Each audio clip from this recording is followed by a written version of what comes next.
So I want to welcome everyone to today's episode number 18 of the Trust After Trauma podcast. And we created this podcast to really bring tools and transformative stories and real life people that have experienced different forms of trauma to share their wisdom, share their heart and their love to help the next person. I always see this visualization of a ladder, and we're all just putting our hand down to help the next person up the rung of the ladder. And as long as we're in this beautiful experience called life, we all are experiencing some level of trauma, whether it's mental, physical, emotional, a health trauma, um, financial trauma. And we have lots of different episodes identifying a lot of different ways that we can move through and heal from a trauma experience to live a life of greater peace and freedom. So I want to welcome today my very special guest, Vanessa Garcia, and I am going to read her bio. She's just a beautiful soul. And today's episode is actually called Trusting the Journey: Life After a Narcissistic Father. So she has some beautiful wisdom and a beautiful story and many things that she's going to be sharing with us today. So thank you so much, Vanessa. She's a certified life coach, a digital marketing strategist, and the founder of Abundance, or as I like to call it, Abundance Digital Solutions, where she helps individuals and small businesses grow with purpose, authenticity, and confidence. With over 2 decades of experience spanning counseling, sales, marketing, and mindset coaching, Vanessa brings both professional expertise and a deep personal insight to everything she does. Vanessa has a BA in psychology and multiple certifications, and her approach blends psychology, strategy, and storytelling to help others rebuild and thrive, both personally and professionally.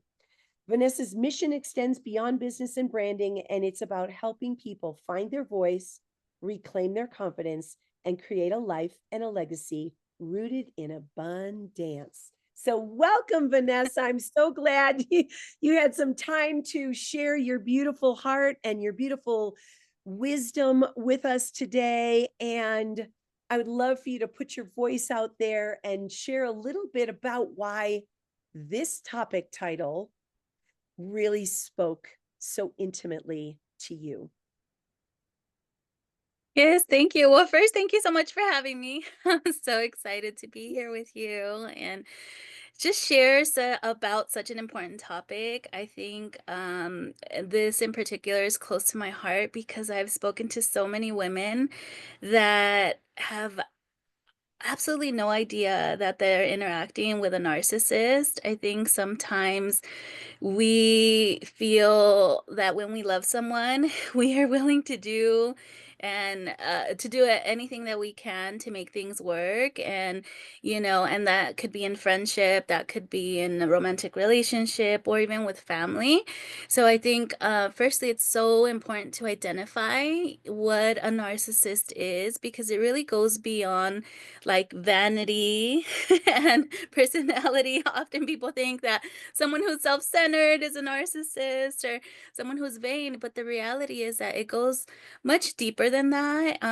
The psychological aspects of narcissism go into how how really the mindset of a narcissist is where they don't have any empathy for other people. It's a very self-centered person who not only do they only care about their well-being, but they lack empathy, when interacting with other people. So that in itself can be very harmful in any at any level of relationship. but especially in a romantic relationship where really one would assume that, it's two people trying their very best to make things work. In a narcissistic relationship, it's very unbalanced. Often the victim is the one that is, trying to make things work, being supportive, being empathetic, helping, and the narcissist is a taker, is taking, taking, taking, taking, but also at the same time not realizing the pain that they're causing that person because they're incapable. And that's really the defining factor. They're incapable of seeing the harm that they're causing. Wow. And so is this a hereditary thing? Like, is it like a part of your DNA that, if you were raised by a narcissist, there's a DNA in that you're going to actually become a narcissist because it's in your DNA? Or how does it work? How do narcissists become narcissists? So there's a lot of debate on nurture versus nature in psychology itself. When it comes to narcissists, there's been a lot of agreements that it does have a lot to do with nurture, with the way that they were raised. Essentially, one of their main functions is like emotional manipulation. So a lot of times these are learned behaviors, emotional manipulation, gaslighting. So these are behaviors that they likely interacted with or experienced as a child. In psychology, it's said that the first 7 years of a child's life is the most impactful. So often these are, things that they encountered with their parents and that resulted in this behavior as an adult. So that's why it's so important to I believe strongly in therapy and counseling and really going deep and peeling the onion back because I myself have, gone through therapy and have realized that a lot of times what we think the issue is not the issue. Often when you go 7 layers deep, as you like to Yes. go, it really comes down to something that happened to us in childhood. So unless we're willing to go that deep, we can solve these surface level problems, but often, like the maladaptive behavior that we learn is a result of something that occurred to us in childhood. So with narcissists, it's the same. Often it is considered to be like generational, where they've experienced some level of trauma with their parents, and then this is how they learn, how they think love is supposed to be expressed and how relationships are supposed to be. So then they also act that same way, Right. towards the next generation. So really, it's a goal of breaking generational trauma. Right. So, oh my gosh, I have so many questions. And that's really the way that I like to, have these conversations or interviews, is just because we feed off of each other, and the things that you say then spark another dimension of what I would love for you to get into, because, the topic was, trusting after, you Mhm, know, your experience of being raised by a narcissistic father. So, is that how you got into the field of psychology? And do you want to touch on some of the things that you were affected by, or mhm, or even your first awareness that your father was a narcissist? Like, as a child, like, I didn't know those things. mhm. Yes, definitely. I mean, it's definitely impacted why I've decided to go into psychology. Essentially, I always felt like something was not right, like as far as like the way people treat each other and harm each other. Like there has to be a way that we can learn to treat each other well. Often when you're living in it, it's really hard to see the rainbow. It's really hard to see the light. So it does take a while to understand what is normal and what is not normal in a relationship. So I've always been very interested in psychology because I felt like I knew the behavior around me was just not normal. It was not normal for someone to be having an adult tantrum. And I was always curious as to why, because it couldn't just be that someone was just mean, inherently mean. What's the why? How did they get to this point? Why do they behave in this manner? And is there a way that people can change their behavior? Not change who they are, but change their behavior in order to be more well-adapted adults and parents and friends and be in relationships. So it was definitely a journey of learning about myself, learning about, narcissism in itself. And it really, I would say, impacted my relationships, my romantic relationships, because essentially your father is supposed to teach you, what love is and what is acceptable and what is not acceptable. So what often happens in a narcissistic relationship is that everything is conditional. I love you if you do this. If you're doing everything right, then you receive love, and if you don't, then they retract love. They are not worthy of love. So then you build this connection of like, okay, love has to be hard. Love has to be, you have to work for it. You have to prove yourself.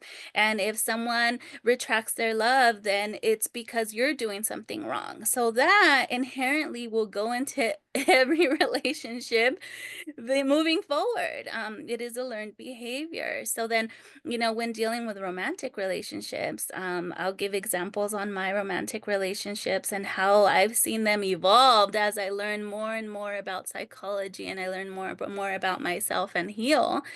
At the beginning of my romantic life, I'll say, the first two people that I dated were narcissistic. And one would think that, okay, you experienced this behavior at home with your dad, you knew it wasn't right, obviously everything that came with that.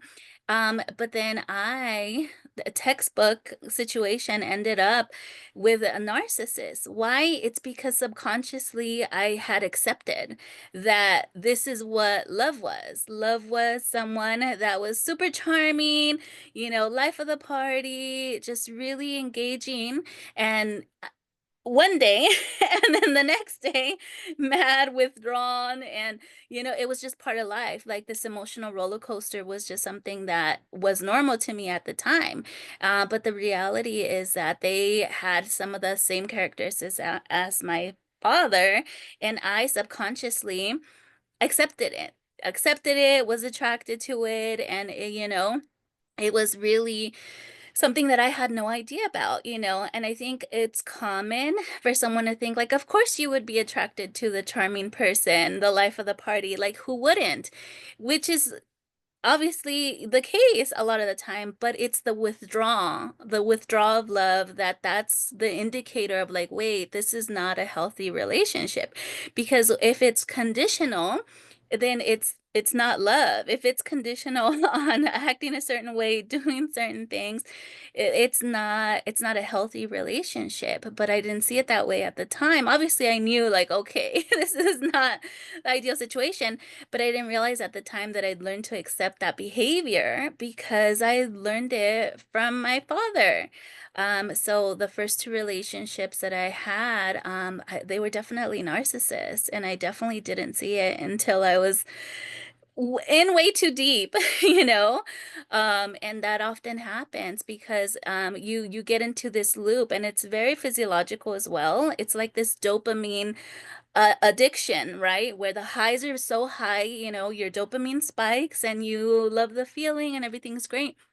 And then the lows are so low. So it's like it creates this addictive behavior in a relationship where we become addicted to the highs and we're just chasing them in the relationship. So then we feel like we'll do anything to get back to that high. But the reality is that it's not a healthy situation. It's very toxic. So then after those relationships, I began my journey with psychology and I started to realize that the roller coaster of emotions that was occurring in those relationships was just like not healthy. But then I went into the opposite spectrum as I learned about myself, as I healed and I learned more about psychology while completing my degree. I was in 2 other relationships where then I became the avoidant because I was the one that became withdrawn, and I was the one that wanted to protect myself and, wasn't opening up because I didn't want the pain of the roller coaster ride dropping. So then I refused to open up in those relationships, and they weren't entirely unhealthy for me because I still felt like I showed up, and I still felt like I was giving them a part of myself. However, I was avoidant because I wasn't giving them my full self. I was too scared initially, subconsciously, and this is all subconsciously. I was too scared to open up and be vulnerable and really allow myself to love them because I was scared that it was going to turn into the roller coaster, and I just didn't trust myself at all to be able to handle that type of roller coaster again. So then that is common of people that become avoidant because they've experienced what they considered love in the past. It was too overwhelming, and it came with too many conditions that then you tell yourself, well, if that's love, I don't want it. So I was willing to be in relationships. I was willing to be very engaged, everything that comes with relationships, dating and going on vacations and all the things, but I was not open and vulnerable.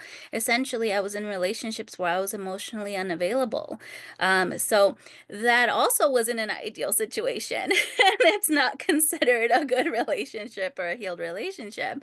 So then I really took a step back, as I continued my degree in psychology and really learned more about myself and my own behavior. I ended up in another relationship that we were both avoidant. And that really was like the straw that broke the camel's back because then we both were not, really. Emotionally available in any way. So that really was a wake up call for me to be like, wait a minute, instead of being in these relationships where I don't know myself fully, and I'm not allowing myself to fully be present and involved and emotionally available. I'm doing myself a disservice, and I'm also doing these people a disservice because they were obviously in relationships because they wanted to move forward and they wanted to and grow together, and they had goals, relationship goals that didn't align with my relationship goals at all. So I actually took a step back and decided to be celibate actually for 5 years. During this time, I did a lot of soul searching. I finished my degree. I traveled the world. I was at the peak of my career. I bought my first home, and I actually moved away to an entirely different city to buy my home, which is also avoidant behavior, but we can always come back to that. Um, but really, I learned a lot about myself and really felt like my focus was on self-love and self-discovery versus investing myself and other people and maybe letting them down. It really became a journey of like self-discovery for myself. And honestly, one of the highlight periods of my life for sure. But in that avoidant behavior, I knew that was maladaptive as well. You know, I gave dating and romantic relationships another opportunity. The funny thing about that, and that would be my last relationship, I ended up in a relationship where he was avoidant and I was not. I felt secure enough to really allow myself to fall in love, but you can't love someone into healing, unfortunately. So I think that was a blessing for sure because now I was able to see both sides. I was able to see, what it's like to be in narcissistic relationships, what it's like to be the anxious person in those relationships, and also what it's like to be the avoidant person in those relationships. And to be on the other side of an avoidant was a huge wake-up call for me to realize that, the pain that I'd caused previous relationships. And I think that Often, God makes us go through things and, we puts people in our lives so that we can fully learn and experience and grow. So I think all of those relationships were very necessary for me to learn more about myself and learn about, and grow really from the behavior of my dad to get to a point where I feel secure in what I'm able to offer in a relationship and also what I expect in a relationship as far as boundaries and respect. So these are all things that are so, so important. So now I feel, now I feel ready and capable and honestly open because I've never truly felt open to love. It's almost been something that I don't want to say has fallen into my lap, but it's one of those things where relationships, men often pursue, and it is something that just you allow to happen. I think that now I feel a lot more intentional about the role I would play in a relationship, and I'm more open to receiving, and and that's what it's all about, and I'm also prepared that if I am in a situation where it is not the right relationships, that I know how to identify the red flags and know when to walk away. And also know that I'm going to survive it and I'm going to heal and I'm going to learn from that experience and move forward. So it teaches you a lot about yourself to really go a lot deeper into why you behave the way that you behave, where it might be coming from, and then also fully empower you to know that you can learn so much about yourself that you can protect yourself as well and then take everything that you've learned into the next relationship.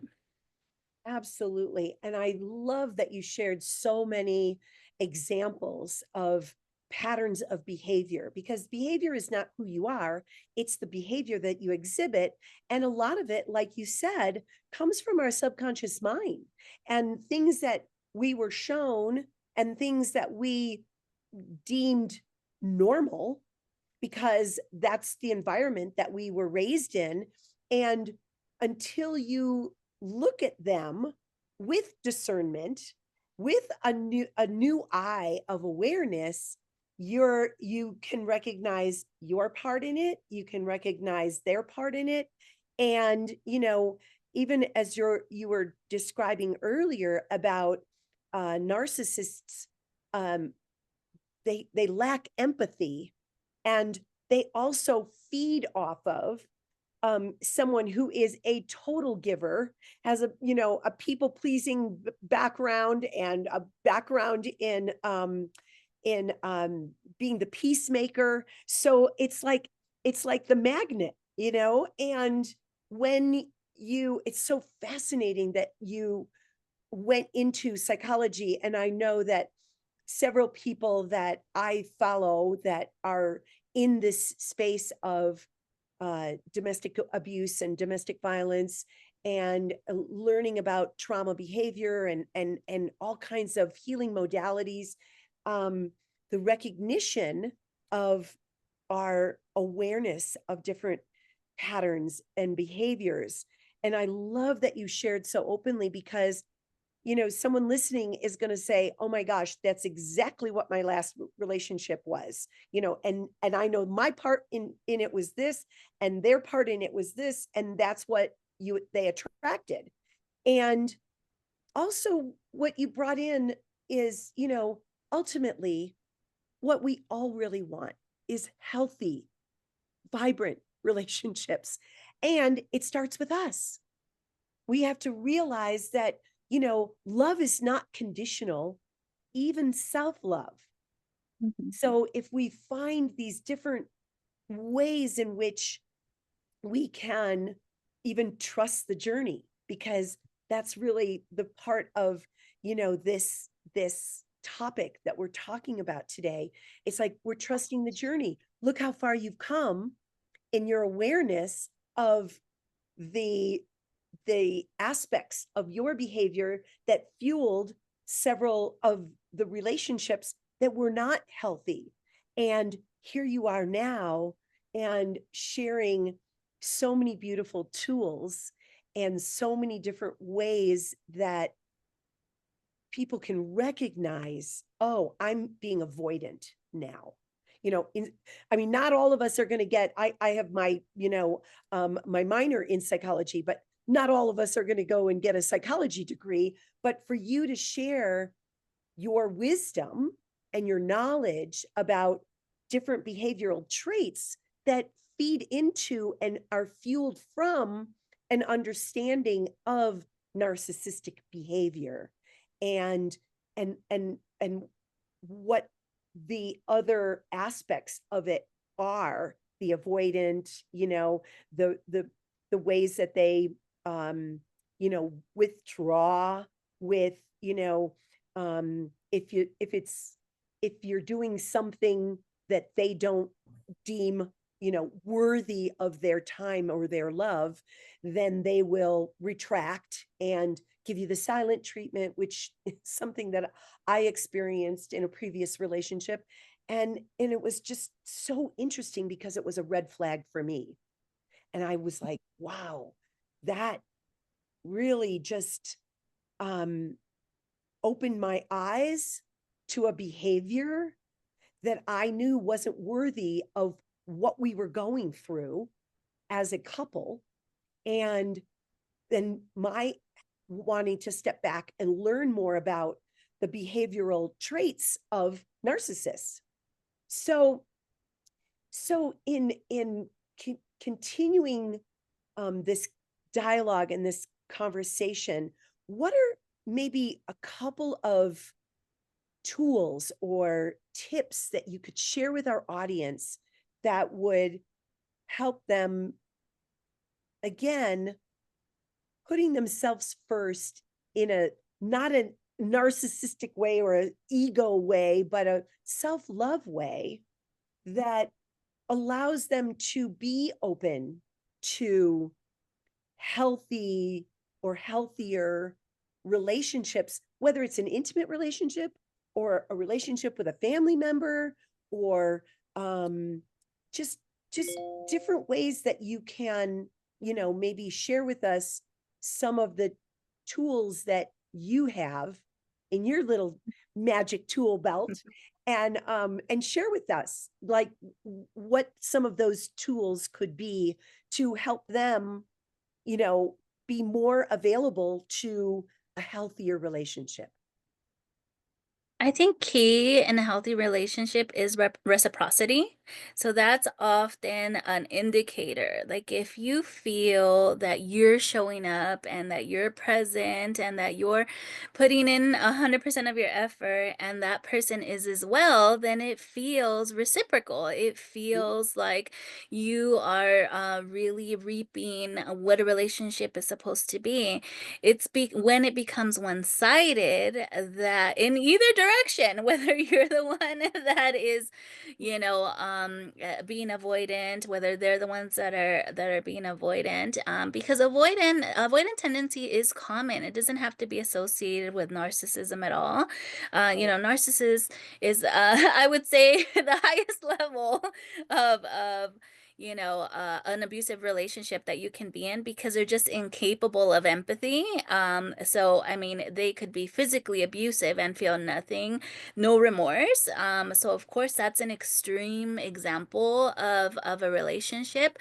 But often, most common is for us to be an anxious versus avoidant relationships where one partner is anxious that they're not pleasing the other one and the other one is avoidant, so that pull and tug is a lot more common. So I would say reciprocity, ensuring that you're in a relationship that has reciprocity, that you feel validated, that your feelings are important, your feelings are valid and validated, that you feel that you can go to your partner with concerns and they would address them with an open mind and not shut you down. Those are things that are indicators of a healthy relationship because there's no such thing as a perfect relationship that doesn't exist. But, you know, um, it's so important to be willing to grow together.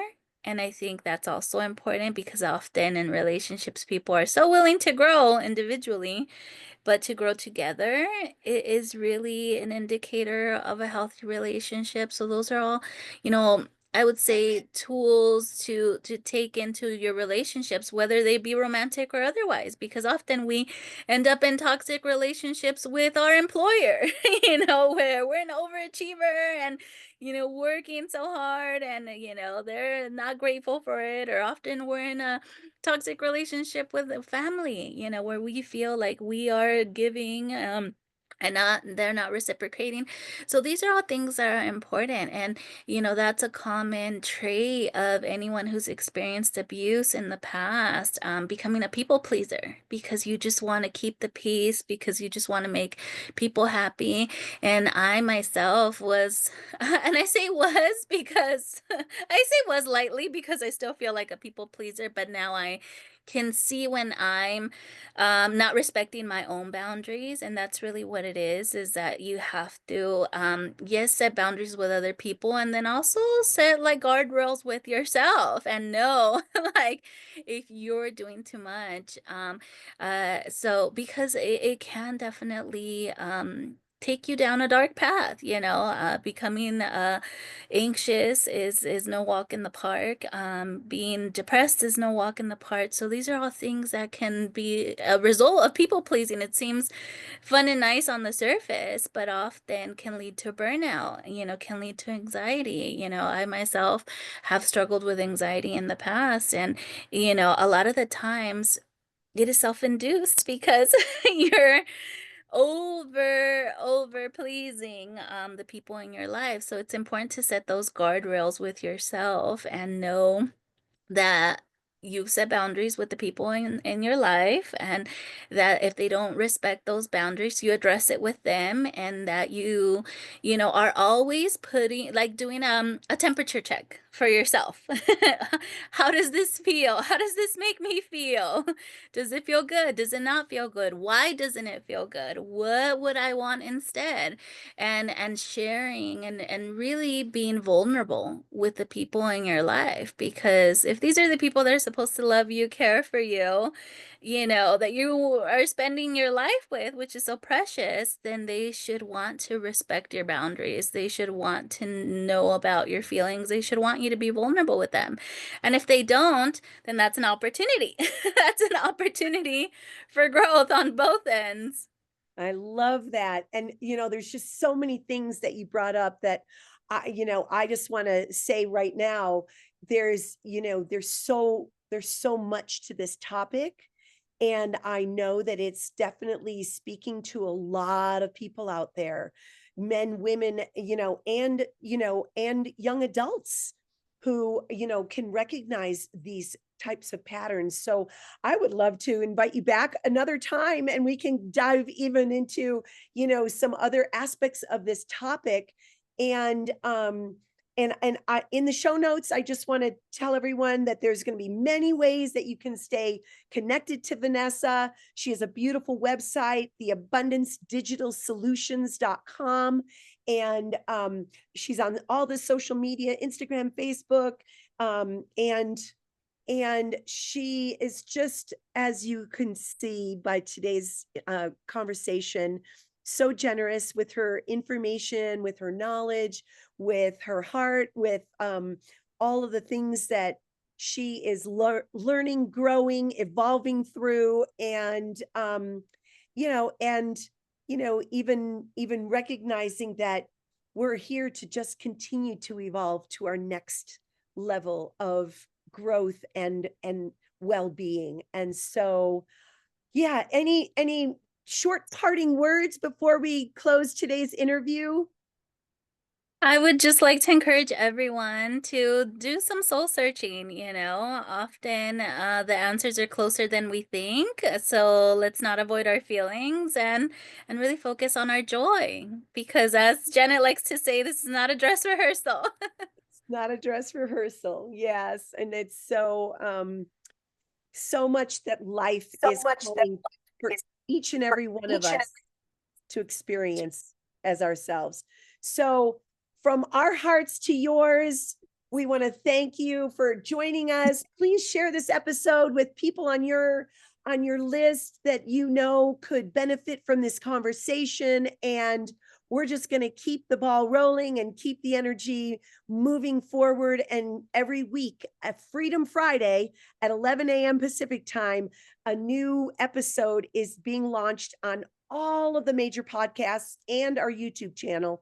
So please follow us and share us and like us and continue to share us wherever you feel there's people that you know could really benefit from these conversations. And we're really here to be of love and loving service to humanity in all the ways we're being called to. So, from our hearts to yours, have a beautiful and blessed day. Thank you so much, Vanessa.